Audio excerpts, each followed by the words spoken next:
நான் திருநெல்வேலியிலேருந்து வந்தவள். எங்க ஊர்ல நல்லா தெரியும் உங்களுக்கு. 2வது கேள்வி உன் பேர் என்ன? நீ என்ன ஆளு? அப்படின்னு வந்து கேட்பாங்க. இந்த சாதி நெருக்கடிகளுக்குள்ள வந்து நான் வந்து வளர்ந்துருக்கேன். நீங்க பெரும்பாலான தமிழ் சினிமாக்கள்ல ஆண்கள் வந்து மீசையெல்லாம் முறுக்கிட்டு வெட்டருவா எடுத்துட்டு வந்து நான் போட்டு தள்ளிருவேன் அப்படின்னு சொல்லி பார்த்துருக்கீங்க. உண்மை அதுவல்ல. தொடர்ந்து ரித்தன்யாக்கள் எல்லோரும் வந்து மரணிப்பதற்கு பின்னால் ஒரு சின்ன சமூக சூழ்ச்சி இருக்கு. அது ரொம்ப அமைதியா இருக்கு. நீங்க எந்த பெண்ணையும் எப்போதுமே சாதி அடையாளத்தோட பார்க்கவே மாட்டீங்க. ஆனா பெண்கள் ஒரு குடும்ப அமைப்புல நிறைய சாதி அதிகாரத்தை கையில உள்ளவங்களா தான் இருக்காங்க. அவங்க படிச்சவங்களா இருக்கலாம். நீங்க பாத்தீங்கன்னா கல்வி வந்து எங்க ஊரை மீட்டெடுத்துரும் அப்படின்னு நினைச்சோம். ஆனா கல்வி மீட்டெடுக்கல. நல்லா சம்பாதிக்கிற கவின் வெட்டப்பட்டான்.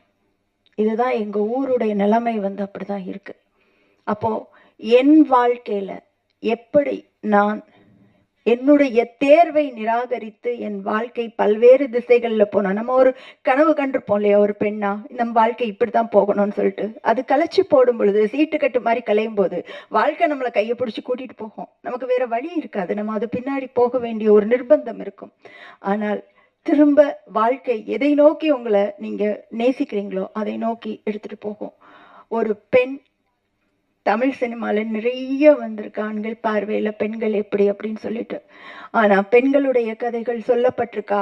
ஆத்மார்த்தமா, உண்மையா, அவங்க என்ன நேசிக்கிறாங்க, அவங்க என்ன வந்து தேர்வு செஞ்சதை விரும்புறாங்க, அவங்க என்ன சாப்பிட விரும்புறாங்க, சின்ன சின்ன விஷயங்கள் குறித்து இருக்குதா அப்படின்னா நான் பல விஷயங்கள் இருக்குது. ஆனால் ரொம்ப ஆத்மார்த்தமா ஒரு பெண்ணால் படைக்கப்பட்ட படைப்புகள்ல இது ஒன்றாக இருக்கும்னு நினைக்கிறேன்.